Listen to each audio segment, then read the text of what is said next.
Hello दोस्तों, सुप्रभात। अभी हम जा रहे हैं मंदिर माता रानी के दरबार पे।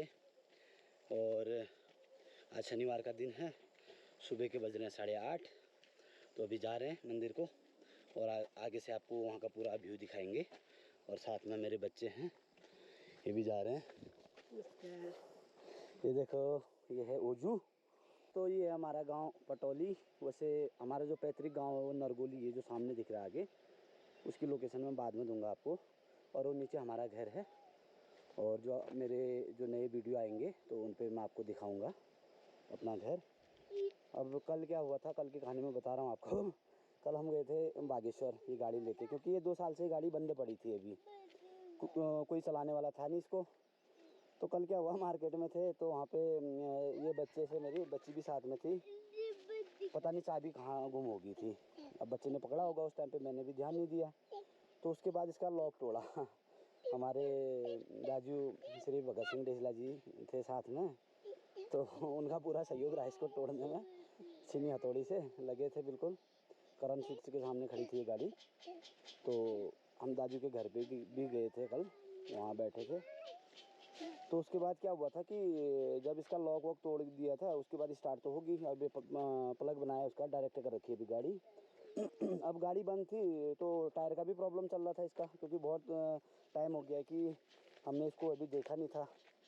तो अभी इस पर 7 तो इस पर पंचर है। अभी नया टायर डलेगा इस पर भी। और कल की कहानी मैं आपको बताता हूँ। क्या था कि हमने परसों तेल डाला था, क्योंकि कल तो डलवा नहीं पाए थे, वापसी में डलवाना था तेल। तो कांडा तक तो गाड़ी पहुँच गई थी, लेकिन घर तक भी पहुँच जाती, ऐसा नहीं था वापसी में। लेकिन हुआ क्या, फिर भी डर था, बच्चे साथ में थे तो घर तो अब मेरे को जल्दी आना था टाइम से बच्चों के साथ। तो फिर उसके बाद हमने टैंक खोली, क्योंकि वही चाबी इस पर भी लगती है, टैंक पे भी, जो इसका ऑयल टैंक है, फ्यूल टैंक। तो उसके बाद क्या हुआ, यहाँ से उसने खोला मिस्त्री ने, वो भाई मिल गया, चलो बहुत सहयोग किया उनने कांडा में। कल शाम का टाइम था तो गाड़ी फिर उल्टी की पूरी है। यहाँ से पूरा खोला, उल्टे से ऐसे 1 लीटर पेट्रोल मिला था उनके पास, तो उससे हमारा काम चल गया। तो बहुत बड़ी परेशानी रही, लेकिन कोई बात नहीं, वो होता है, कुछ अच्छे के लिए हुआ होगा। हो सकता है कुछ अनहोनी हो जाती उस टाइम पे, चलो टल गई, मैं तो यही समझता हूँ, भला टल गई।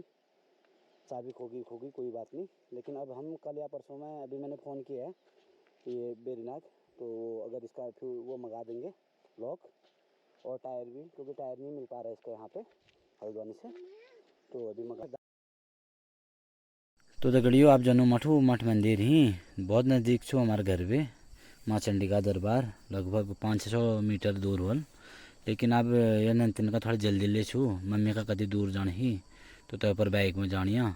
और ये आवान पूज रहे हैं, ले भैंस चरणान्या और बढ़िया धान रान्या रखे देखो यो। और गिलवे यो दुकान ले छो यहाँ पुंदाक। तो अभी हमारे साथ हैं श्री सतीश उप्रेती जी, जो ठांगा ग्राम सभा के निवासी हैं, पूर्व में क्षेत्र पंचायत सदस्य। जी उप्रेती जी, कुछ जानकारी अगर आप मंदिर के बारे में देना चाहें, जो भी यहाँ पे, तो जो भी श्रद्धालु यहाँ पे आएंगे तो उनके लिए आप कुछ संदेश देना चाहें तो मंदिर के बारे में कुछ जानकारी। धन्यवाद रौतेला जी, बहुत बढ़िया, बहुत अच्छा प्रोग्राम कर रहे हैं यहाँ पर, इसके लिए आपको बहुत बहुत धन्यवाद है जी। जहाँ तक ये ग्राम पंचायत ठांगा है, यहाँ पर माता चंडिका का मंदिर है। सबसे बड़ी बात यह है कि यहाँ पर चंडिका माता का जो मंदिर है, कि भारत में केवल एकमात्र ऐसा मंदिर है जहाँ माता चंडिका लेटी हुई मुद्रा में विराजमान है। और इसके बारे में कहा जाता है कि माता जो है राक्षसों का संहार करने के बाद यहाँ पर विश्राम करने के लिए यहाँ पर आई हुई है। और इस बात की जानकारी महाराजा दिलीप को हुई कि मैं, जब उनको यह बताया गया माता जी द्वारा स्वप्न में कि मैं यहाँ पर विश्राम कर रही हूँ, तुम यहाँ पर आकर पूजा करो। तो महाराजा दिलीप जो है, एक स्थान यहाँ पर बांस कहा जाता है, वहाँ से बांस से यहाँ तक चंडिका मंदिर तक बांस की झाड़ियाँ थी। तो उन झाड़ियों को काटते काटते यहाँ पर आए और यहाँ पर आकर उन्होंने माता चंडिका की पूजा अर्चना की। और इसके अलावा इसकी एक और 2 किंवदंतियाँ और हैं। यहाँ पर क्या कहते हैं, एक काशी में एक व्यक्ति को सपना हुआ कि मैं यहाँ पर आराम कर रही हूँ और यहाँ पर आकर आप पूजा अर्चना करिए करके। तो काशी से एक आदमी, एक पंडित जी यहाँ आए और उन्होंने उनकी यहाँ की उनकी पूजा की। उनका नाम इसलिए उनका नाम काशी ठंगाव कहा जाता था। तो उन्होंने जब तक वो वृद्ध होने तक यहाँ पूजा करते रहे। उसके बाद जब वो वृद्ध हो गए तो वो इस जगह को ठांगा के उपरीतों को बेचकर यहाँ से चले गए। और तीसरी किंवदंती ये है कि एक बार नेपाल में दो राजा थे, दोनों भाई थे। तो उनके आपस में युद्ध हो गया तो बड़ा भाई युद्ध में हार गया। तो भागते नरगोली ढानन होते हुए ठांगा आकर इस स्थान पर विश्राम ने किया। उस समय इत्तेफाक से नवरात्रि चल रही थी। तो राजा को बड़ा दुख था कि मैं युद्ध हार गया हूँ, मेरे सैनिक सब भाग गए हैं और मेरी ये हालत हो गई है। तो उन्होंने यहाँ पर 9 दिन तक पूजा अर्चना की। तो यहाँ पर देवी ने 9वें दिन उनको आशीर्वाद दिया कि आप जो है तुम्हारा राज्य तुमको वापस मिल जाएगा। उनको सपने में ऐसा कहा गया। और इत्तेफाक है कि ऐसा कहते हुए 1-2 दिन बीते थे कि राजा के सैनिक नेपाल से यहाँ आ गए और उन्होंने कहा कि तुम्हारी जीत हो गई, हम जीत गए हैं। तो राजा ने इस खुशी में यहाँ पर पूजा अर्चना की, इस मंदिर में की स्थापना करी। और उन्होंने अपनी रानी के लिए, उनको यह स्थान इतना पसंद आया, उन्होंने अपनी रानी के लिए यहाँ पर ध्यान स्थान पर रानी के लिए महल बनाया जो रानी महल के नाम से जाना जाता है। उसके बारे में लगभग यहाँ के सभी व्यक्ति जानते हैं। और ये बहुत ही रमणीक, पौराणिक, ऐतिहासिक महत्व का मंदिर है जिसके बारे में कहा जाता है कि ये साक्षात ऐसा मंदिर है जो मनोकामना यहाँ पर मांगी जाए वो तुरंत पूरी होती है। और माता यहाँ पर विश्राम अवस्था में है। तो मेरा कहने का मतलब यह है कि ऐसा मंदिर इस पूरे भारतवर्ष में कहीं पर भी नहीं पाया जाएगा जो कि जहाँ पर माता लेटी हुई मुद्रा में विराजमान है। और इससे 5-6 किलोमीटर दूरी पर माता भद्रकाली का मंदिर है, एक सुप्रसिद्ध मंदिर है। और जहाँ तक मेरा मानना है कि शायद भद्रकाली के मंदिर इंडिया में वो भी कहीं नहीं पाए जाते हैं। मेरे ख्याल से 1 या 2 ही मंदिर भद्रकाली के हैं।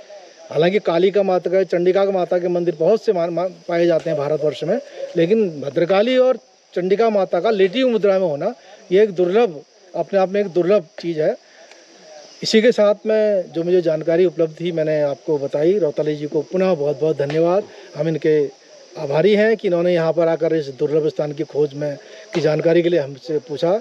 बहुत बहुत धन्यवाद। बोले चंडिका माता की जय जय हो। बहुत बहुत धन्यवाद उपेंद्र जी, बहुत अच्छा लगा और बहुत बढ़िया जानकारी आपने दी। खुद मैंने ये जानकारी आज मैं पहली बार सुन रहा हूँ। ये जो आपने बताया कि लेटी हुई मुद्रा में माता रानी यहाँ पे स्थित है, विराजमान है।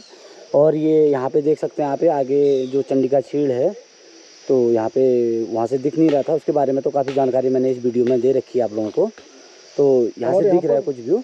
यहाँ पर 2 पुजारी भी बड़ी पूजा किया करते थे। जी जी। गोपाल दत्त पाठक जी और टीकाराम पाठक जी। ये खेती से यहाँ आए थे। जी। और हमारे यहाँ पुरताही करते थे हम लोग। जी। तो वो लगभग यहाँ पर वर्षों पूजा उन्होंने की। 4 बजे से वो मंदिर में पूजा अर्चना करते थे। और उन्होंने यहाँ से इस मंदिर से ऐसी भक्ति की, उनकी बहुत ख्याति हो गई। उन्होंने यहाँ पर बहुत प्राप्त किया।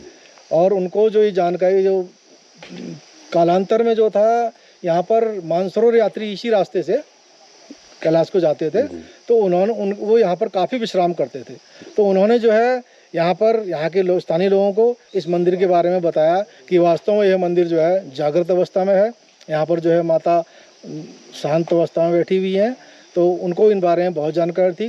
आदरणीय गोपाल देव पाठक जी और टीकाराम पाठक जी इस चंडिका माता के बहुत बड़े भक्तों में से कहे जाते हैं। धन्यवाद। धन्यवाद, पुनः धन्यवाद मुझे। माता रानी यहाँ पे स्थित है, विराजमान है। तो अभी हम जा रहे हैं मंदिर। ये बन रहा है यहाँ पे खड़ंचा।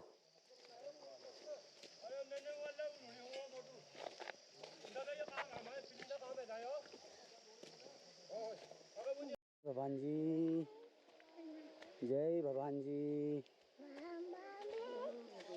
जय हो भगवान जी, जय प्रभु, जय प्रभु, जय प्रभु, जय हो, जय हो।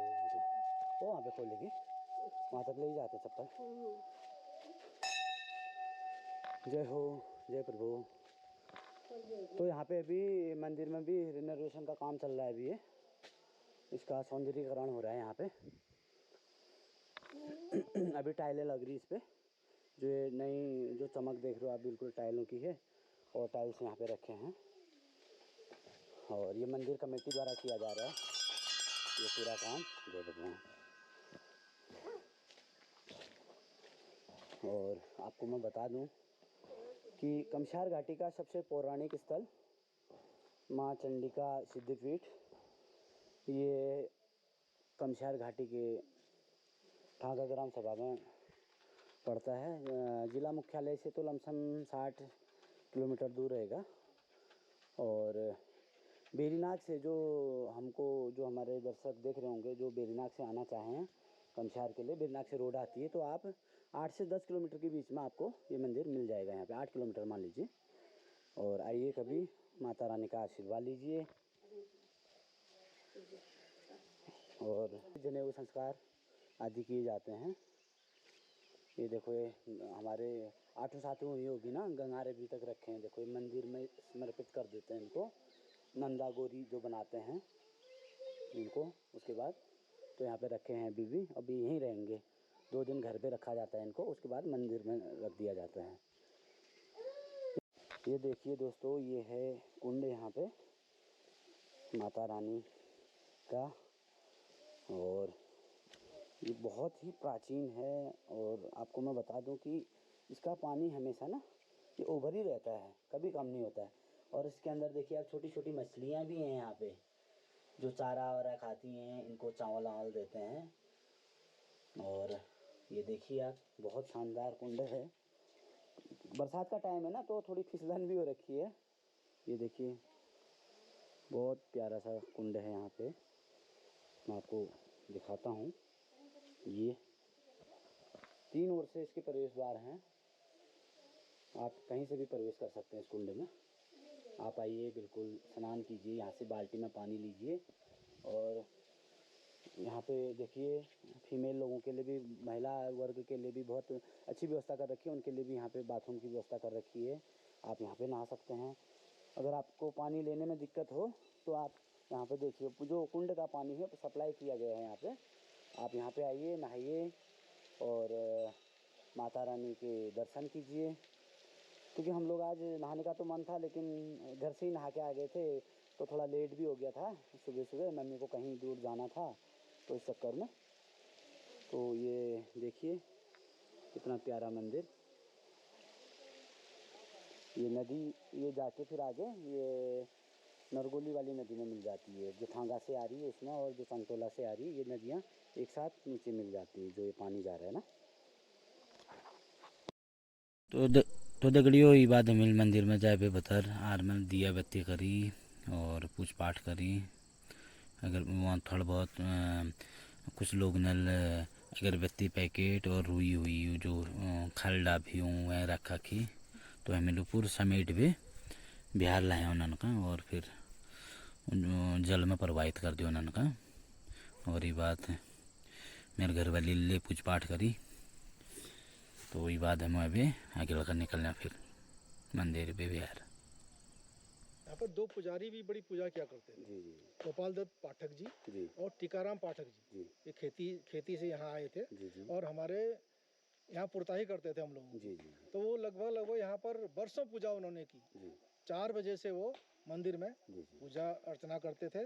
और उन्होंने यहाँ से इस मंदिर से ऐसी भक्ति की, उनकी बहुत ख्याति हो गई। जी उन्होंने यहाँ पर बहुत प्राप्त किया। और उनको जो ये जानकारी जो कालांतर में जो था, यहाँ पर मानसरोवर यात्री इसी रास्ते से कैलाश को जाते थे। तो वो यहाँ पर काफ़ी विश्राम करते थे। तो उन्होंने जो है यहाँ पर यहाँ के स्थानीय लोगों को इस मंदिर के बारे में बताया कि वास्तव में यह मंदिर जो है जागृत अवस्था में है। यहाँ पर जो है माता शांत अवस्था में बैठी हुई हैं। तो उनको इन बारे में बहुत जानकारी थी। आदरणीय गोपाल देव पाठक जी और टीकाराम पाठक जी इस चंडिका माता के बहुत बड़े भक्तों में से कहे जाते हैं। धन्यवाद। धन्यवाद, पुनः धन्यवाद मुझे।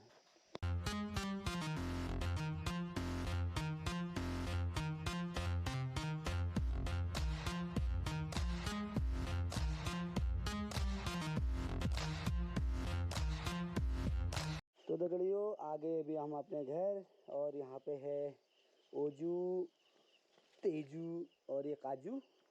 और मम्मी यहाँ पे है। हेलो बोलो। Hello hello.